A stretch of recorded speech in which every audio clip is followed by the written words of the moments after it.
प्रिय मित्र, एस्तर पुस्तक जे 3 अध्याय में पाके हमान ना जे माण्हू जो पात्र ने यहूदी विरुद्ध जी हिलचाल नेरेला मिलती। यहूदी लोग जे जीवन में हिन अध्याय जो पुनरावर्तन घणे बार थियो है। हाणे नरियूं पां एस्तर जो 3 अध्याय ने तंहिंजो ई पहली कलम। हिते लिखल है कि तंहिं पोइ अहासवेरोस राजा अगागी हमदाथा जे छोकरे हामान के ऊंची पदवी ते विरायो। हू इन जी बैठक इन साथे जे मिड़े सरदारे नू ऊंची रखे। यहूदी लोग विरुद्ध हैरानगति जो कावतरो घड़ींदल अनेक मानवी में हिन हामान जो ना पण आए। अहासवेरोस राजा इनके वडो प्रधान जो स्थान दे तो। हामान अगागी जाति जो वो। पहलो समूएल जो पुस्तक तंहिंजो 15 अध्याय ने 18 प्रमाणे अगागी अमालेकी लोक में हिकिड़ो राजवंश हो। पहलो समूएल 15 अध्याय ने 8वीं में चवता कि अमालिया के जा राजा अगाग के ऊ जीरो जले ने मिड़े लोग जो ऊ तलवार जी धार से पूरो नाश के। साउल राजा के ईश्वर जी आज्ञा प्रमाणे अगागी लोग जो नाश करे जी जरूर है। साउल राजा ईश्वर जी आज्ञा प्रमाणे केवे त ईश्वर जे लोकला ही परिस्थिति उभी थई न हुई। कारण तॾहिं त अगागी लोग पूरा अदृश्य थी विया हुआ। पुनर्नियम जो पुस्तक 25 अध्याय 17 થી 19 कलम में लिखल है कि मिस्र में जा अचींदे तो के वाट में अमालेकी जेकी क्यों ऊ तू संभार। तू बेभान ने थकल वे तॾहिं उन वाट में तो के मिले हो ने तो पुठिया जे अबड़ लोग के ऊ मारे ने परमेश्वर नु पण ऊ धृनु न। तेला जॾहिं यहोवा तो जो देव जोको देश तो के वारसो ने वतन करेला दिए था इनमें तो जी आजू बाजू जा तो जे मिड़े दुश्मन नु तो के आराम दे। तॾहिं अहिड़ो थिए कि तू आकाश नीचे नु अमालिया के जो ना भूसी वेज तू भूलजे न। ईश्वर भविष्य में नेड़ी सके था कि कोरो बने वारो है। अगागी लोग जो राजा साउल नाश न के तैसे इनजे पिंजे लोग जो सर्वनाश थेवने जी घड़ी अची वई। पर ईश्वर दृश्य पुठिया उभाई ने पिंजे लोग जी चौकी करी रहा आई। इजरायली लोग सामे कोई हथियार हली सके वारो न है। यहूदी प्रजा जो नाश करे से ईश्वर हामान के अटकाईंदा। हाणे पां समझी सको था कि ईश्वर कुलाए एस्तर के राजगादी ते गोठवे हुयो। जो एस्तर जो होते नवे त ही यहूदी विरुद्ध हामान उन जो समूरो नाश करी वेदे हुए। एस्तर जो पुस्तक 3 अध्याय ने 2 कलम। राजा जा मेड़े सेवक जो राजा जे दरवाजे में वाह ऊ नमस्कार करीने हामान के मान ॾींदा हुआ की कि राजा इनजे बारे में अहिड़ी आज्ञा क्यों हो। पण मुर्दखाए इनके नमस्कार कईंदो न हो ने इनके मान पण ॾींदो न हो। अहासवेरोस राजा जाहिर केवे कि वो हामान के वडो प्रधान बनाए तो। हरेक व्यक्ति इनके नमन करीने इनके मान ॾिने जो हो। हाणे मुर्दखाए नगर जे दरवाजे में लोक जा न्यायाधीश तरीके वेंदो हो। ऊ राजकीय नौकरी में हो। एतिरे ऊ राज्य जो हिकिड़ो अमलदार हो। तंहिंला इनके हामान के नमस्कार क्या खपे। पण ऊ हामान के नमस्कार का नमन करे नथो। हामान सामे राज्य जा बा मिड़े अमलदार नमन कईंदा हुआ प्रणाम कईंदा हुआ। पण मुर्दखाए अहिड़ो कईंदो न हो। मुर्दखाए जे जीवन में ईश्वर कम करी रहा आई। कदाच कोई चए कि मुर्दखाए ता ईश्वर जी इच्छा जे केंद्र में न आहे। अहिड़ी परिस्थिति में मुर्दखाए जे जीवन में ईश्वर कहिड़ी रीते कम करी सके। ईश्वर जी आज्ञा प्रमाणे मुर्दखाए के ता वतन में पाछो फिरिजो हो। मुर्दखाए ईश्वर जी इच्छा के केंद्र बारा आए ते छता ऊ ईश्वर के ओळखे तो।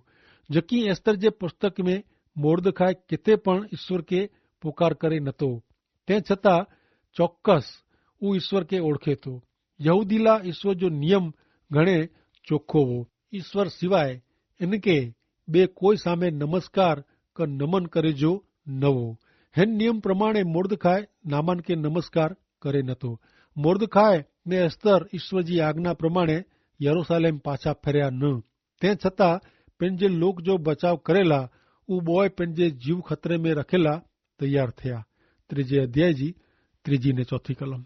तॾहिं राजा जा सेवक जेको राजा जे दरवाजे में वाह उन्ही मुर्दखाए के पुछियो तू राजा जी आज्ञा को तोड़ीअ तो। ऊ रोज इनके अहिड़ो पुछंदा हुआ ते छता वो उन्ही के जवाब नथो ॾे त तॾहिं अहिड़ो थियो क मोर्दखाई जी अहिड़ी वर्तणूक हू सहन करे सघंदो न। हू नेरेला उनी हामान खे चई ॾिनो की का हू उन खे चवे का आऊं यहूदी आहियां। मोर्दखाई खे पुछे में आयो क हू कोलाए हामान खे नमन करे नथो। इन जे जवाब में मोर्दखाई चए क हू यहूदी आहे। हेवर सुधी हू पंहिंजी जात प्रगट कये न वे। हू एस्तर खे पण सूचना ॾिने वे क हू पंहिंजी जात प्रगट न करे, पण हाणे मोर्दखाई पंहिंजी जात ज़ाहिर करे थो। पंहिंजी जात प्रगट करे से इन जो धर्म पण प्रगट थी वञे थो। मोर्दखाई हिकिड़ा मात्र जीरा ने पवित्र ईश्वर जी आराधना भक्ति करे थो।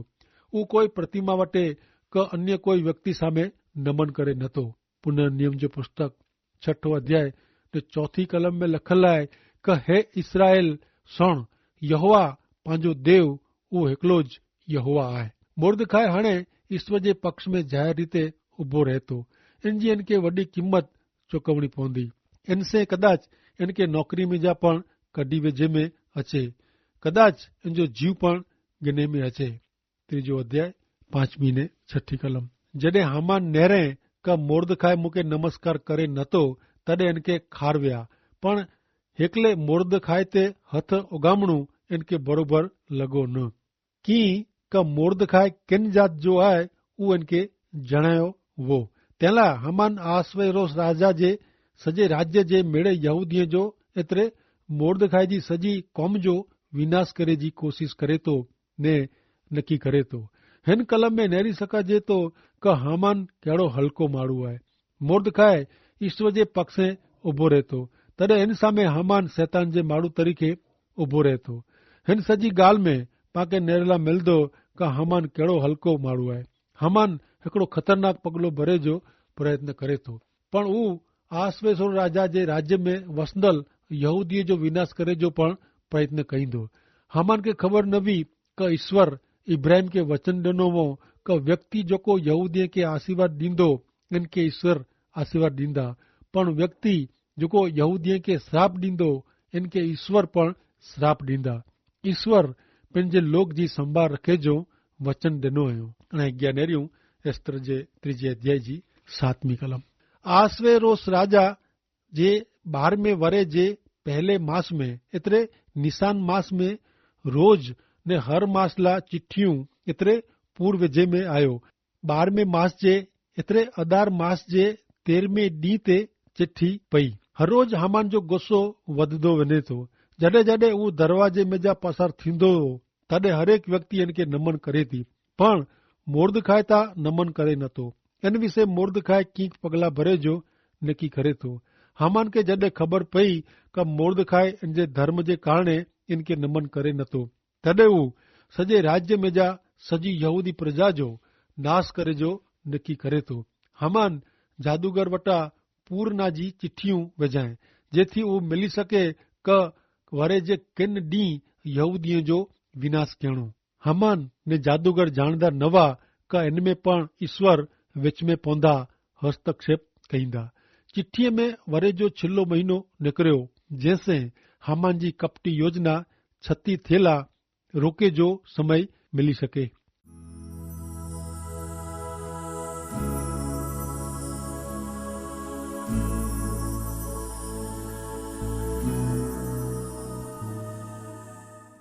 नेरियूं 3 अध्याय जी 8 ने 9 कलम।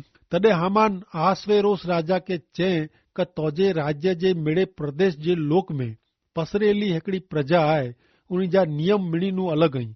ऊ राजा जा क़ाइदा पण पारीए नथा, तंहिंला उन्ही के जीरा रखणा राजा ला फ़ाइदेकारक न आहे। जो राजा जी मर्जी वे त उन्ही जो नाश करे जो हुकम कयो खपे। ने राजा जे खजानचीअ जे हथ में आऊं 2000 तालंत रूपो राजा जे भंडार में खणी वञेला ॾींदो। हामान आरता शास्ता राजा जे ध्यान ते रखे थो क इन जे राज्य में अलॻि अलॻि प्रकार जा केतिरा लोक रहनि था। ही लोक रीत रिवाज अलॻि रीते पारीए था। ऊ मूसा जे नियम खे मञीए था। ही लोक जो नाश थियो खपे। हामान राजा खे सम्झाए ॾिने क यहूदी लोक राजा जो नियम पारीए नथा। यहूदी लोक जी माल मिल्कत राजा जे खजाने में जमा थई सकंदी। राजा खे हामान जी ॻाल्हि ख़ासी लॻी। मनुष्य जीवन जो आरता शास्ता राजा जे मन में कीअं क़ीमत न आहे। अड़ो पण इच्छे नतो ने पूछे नतो कि हामान किन लोग जो नाश करेला मंगे तो। हामान के खबर न हुई कि एस्तर राणी यहूदी है। आर्ता शास्ता राजा पण जाने नतो कि इनजी राणी यहूदी है। तीजे अध्याय जी 10वीं कलम। ऊ सुणीने राजा पंहिंजी मुद्रिका पंहिंजे हथ में जा कढीने यहूदीअ जा दुश्मन अगागी हामदाथा जा पुत्र हामान के ॾिने। आर्ता शास्ता राजा जी पंहिंजी मुद्रिका हामान के ॾिने। ही मुद्रिका जिते मारे में अचे ऊ राजा जा हस्ताक्षर थी वञे। जिन बाबत मथे छाप मारे में अचींदी हुई ऊ राजा जो क़ाइदो बनी वेंदो हो। ई वगर वीचारे यहूदी लोग जो विनाश करेला राजा पंहिंजी मंजूरी जी मोहर हामान जे हथ में ॾेई ॾिने। तीजे अध्याय जी 11 थी 13 कलम। राजा हामान के चए कि तोजो रूपो ने ऊ लोग पण तोखे स्वाधीन करे में आया आहीं, तंहिंला तोखे ठीक लगे ती करीजे।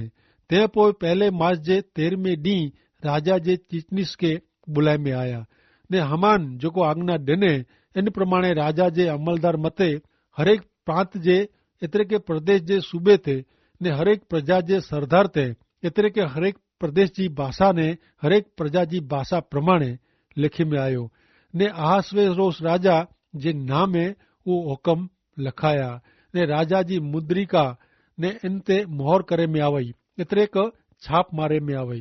कासदो मार्फते राजा जे मिड़े प्रदेश में वो रवाना करे में आया ने हिकड़े ज ॾींहुं में 12वें महीने जी एतिरे अदार महीने जी 13वीं तारीख़े मेड़े यहूदी लोग जुआन वृद्ध बालक ने स्त्रीअ जो विनाश करणो एतिरे कतल करीने उन्ही के मारी विझणा ने उन्ही जी माल मिल्कत लूटी गणणी। यहूदीअ जो विनाश करे जो हुकम मादी ने इनारीअ जो क़ाइदो बनी वियो। ही वट हुकम के सॼे राज्य में पहुचायला घणे मेहनत करणी पई कारण आसवेरोस राजा जो राज्य हिंदनू छेक इथियोपिया सुधी विस्तरेलो हो। हिन सॼे राष्ट्र में अलग अलग प्रकार जा लोग अलग अलग भाषा बोलदा हुआ। ओछे में ओछी 127 भाषा हिन मेणी उपरांत आदिवासीअ जी अलग अलग भाषा हुई। ही क़ाइदो घणे भाषा में लिखणो पियो। सॼे राष्ट्र में पुॼाए सघाजे एतिरी नकल हिन वटां हुकम जी थई। तॾहिं ओठते गडोड़े ते दौड़दल लोक मार्फते ने संदेशिया मार्फते सॼे देश में हिन क़ाइदे जो सॾु फेराए में आयो। हिन क़ाइदे प्रमाणे यहूदीअ जी क़त्ल कहिणी क़ाइदेसर जी ॻाल्हि बनी वई। ही वट हुकम अफर हो। तीजो अध्याय 14वीं ने 15वीं कलम। उहो हुकम हरेक प्रदेश में जाहिर थिए तंहिंला इन जी नकल हरेक प्रजा में प्रगट करे में आवई का वो उन ॾींला तैयार थई रहे। कासदो राजा जी आज्ञा प्रमाणे जपाटे रवाना थिया। उहो हुकम सुसाना महल में जाहिर थियो। राजा ने हामान द्राक्षारस पीधेला बिठा पण सुसान नगर में दौड़ा दौड़ ने द्रा पसरी वियो। सुसान नगर में द्रा फैलाजी वियो। यहूदी लोग देशद्रोही न हुआ। उन्हीं कोई गुनो क्यों न हो। यहूदी लोग जो समूरो नाश करेला अड़ा खतरनाक पगला भरे जी कोरो जरूर हुई। आसवेरोस राजा जे नागरिकता यहूदी लोग परदेसी हुआ ने उन्हीं के यहूदी गमदा न हुआ ने तंहिं छतां ऊ यहूदी जो नाश करेला मंगदा न हुआ। ही लोग आर्ता शास्ता जो वट हुकम समझी सकिया न। राजमहल नू उन्हीं सांझी जो उन्हीं के कासदो के उन्हीं जा वट हुकम मिली विया। आर्ता शास्ता राजा जो राज्य घणे वॾो हो तंहिंजे कारणे राजा जे वट हुकम जो सॾु फेरायला घणे कासदो के एतिरे क सॾु पाड़ींदड़ के कम ते रखणा पिया। हरेक सॾु फेराईंदल ने राजा जे वट हुकम जी हिकड़ी नकल राजा जी मुंदरा मारी ने हथ में ॾिने में आवई। कासदो जी हिकड़ी टोरी पश्चिम बाजू, ॿई टोरी उत्तर बाजू ने टई पूरब दिशा तरफ़ ने चौथी दक्षिण दिशा तरफ़ उतरी हुई। सॼी रात कासदो એટલે કે सॾु फेराईंदल खेपिया पंहिंजा घोड़ा दौड़ायो। जॾहिं हू कोई नगर जे दरवाजे वटे अचींदा हुआ तॾहिं नगर जे दरवाजे ते हू राजा जो वट हुकम चौटाड़ी ॾींदा हुआ जेथी सवा जो लोग राजा जो वट हुकम वांची सके। तंहिं पोइ कासदो अॻियां वधंदा हुआ। उन्हीं जा घोड़ा थकी वेंदा हुआ तॾहिं उन्हीं के ताज़ा घोड़ा ॾिने में अचींदा हुआ। सॼे राष्ट्र में राजा जे वट हुकम जो सॾु फेरायो ने यहूदीअ जो समूरो नाश करणो। राजा जो वट हुकम लोक के जणे में आयो। नगर में द्रा पसरी वियो छतां राजा खे कीअं असर थई न। सांझी जो राजा ने हामान दारू जी महफ़िल में वेठा हुआ, तॾहिं राजा खे ख़बर न हुई कि इन जे वट हुकम जी असर इन जी पंहिंजी राणी खे पण थिए वारी आहे। यहूदी विरुद्ध जी ॻाल्हि मिस्र देश में जा उन्ही जी गुलामी से शुरू थियो हो, कारण तॾहिं मिस्र देश मथे गादकी राजा फारून नास कंदो हो ने उ यहूदी लोग हिकिड़ी प्रजा तरीके हुते वधिया हुआ। ત્યારનું શરૂ કરીને યહૂદી વિરુદ્ધજી બાબત લગાતાર ચાલુ જ રહી है। यहूदी लोग के आसुर में ने बाबिल में पण गुलाम तरीके कोठी विया हुआ। एस्तर जे पुस्तक में पाके यहूदी लोग ईरान में गुलाम तरीके ॾिसे था। रोमन सरकार पण यहूदीअ ते हैरान गति चालू रखियो हो। यहूदी ईश्वर जे लिखित वचन जा मालिक हुआ, एतिरे क ईश्वर जा लिखित वचन यहूदी लोग जे ताबे में हुआ। बाइबल पाके यहूदी मार्फते मिलियो है। तैला ईश्वर यहूदी लोग के पसंद क्यों हो। यहूदी लोग ईश्वर जे वचन जो प्रसार क्यों हो। यहूदी लोग ईश्वर जे वचन जा प्रचारक हुआ। तैला ने यीशु प्रभु यहूदी लोग में जा आया हुआ। तैला शैतान यहूदी जो तिरस्कार करे तो। हिन कारण यहूदी प्रत्ये अधिभौतिक धिक्कार करे में आयो है। ईश्वर यहूदी लोग के पंहिंजे लोग तरीके ने पंहिंजी प्रजा तरीके पसंद क्यों हो। इन जे परिणाम में शैतान उन्हीं जो धिक्कार करे तो, जेथी अलग अलग प्रजा जो खार ने गुस्सो उन्हीं ते वारंवार दुखी पे। हाणे आरता सास्ता राजा जो कायदो फेराए सकाजे अहिड़ो न आहे। अहिड़ो हिकिड़ो कायदो पां अॻियां नेरी विया आहियूं, जिन मार्फते वास्ती राणी के पदभ्रष्ट करे में आवई। उ नियम फेराए तोड़ी सकाजे अहिड़ो न हो। पिंड राजा पण इनके बदली सके थी न हो। यहूदीअ जो नाश करे जो वटहुकम राजा पंहिंजी मुद्र मारी ने छाप पाड़ी ने ॿाहिरि पाड़ियो हो। ही वटहुकम मादी लोग जो ने ईरानी लोग जो कायदो बनी वियो। कोई पण रीते इनके बदली सकाजे थी न हो। ईश्वर किन रीते पंहिंजे लोग के बचाईंदा, हिन लाइ हिकिड़ो ॿियो कायदो घड़ियो खपे। कंहिंखे इन में हस्तक्षेप कयो खपे, अॻियां अचणो खपे। ईश्वर हिन बाबत जी तयारी करी रहिया आहिनि। ईश्वर कम कईं था ने घणे ख़ासि रीते कम करे वारा आहिनि। ईश्वर राजगादी जी बाजू में हिकिड़ी व्यक्ति के गोठवियो हुयो। ही व्यक्ति एतिरे क एस्तर राणी यहूदीअ जो बचाव करेला ईश्वर जे हथ में साधन रूप बनदी हुई। ईश्वर पंहिंजे लोग जे जीवन में पंहिंजी जोगवाई मार्फते कम कईं था। ईश्वर पंहिंजे लोग जी चौकी कईं था। ईश्वर हमेशा जागृत रहता, संभाल रखें था।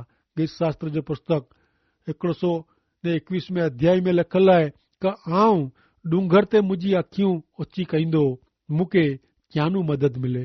ईश्वर जेको आकाश ने पृथ्वी उत्पन्न कयो हुयो, उन वटां मूंखे मदद मिलंदी। ऊ तुंहिंजे पग खे ॾगेला नहीं ॾे, तुंहिंजो रक्षक सुम्ही रहंदो न। निहरियो इज़राइल जो जेको रक्षक आहे, ऊ सुम्हे नथो ने निंदर के वस थिए नथो। ईश्वर तुंहिंजो रक्षक आहे। ईश्वर तोखे जमणे हथे तोखे छाया कईंदो। ॾींहं जो सूरज क रात जो चंदर तोखे हैरान नहीं करे। मिड़े ॾुखनू ईश्वर तुंहिंजो रक्षण कईंदो। ऊ तुंहिंजे आत्मा जी संभाल रखंदो। हैवरनू सर्वकाल सुधी तुंहिंजी मिड़े हिलचाल में ईश्वर तुंहिंजो रक्षण कईंदा। ईश्वर पिता खे आशीष ॾियो। आमीन।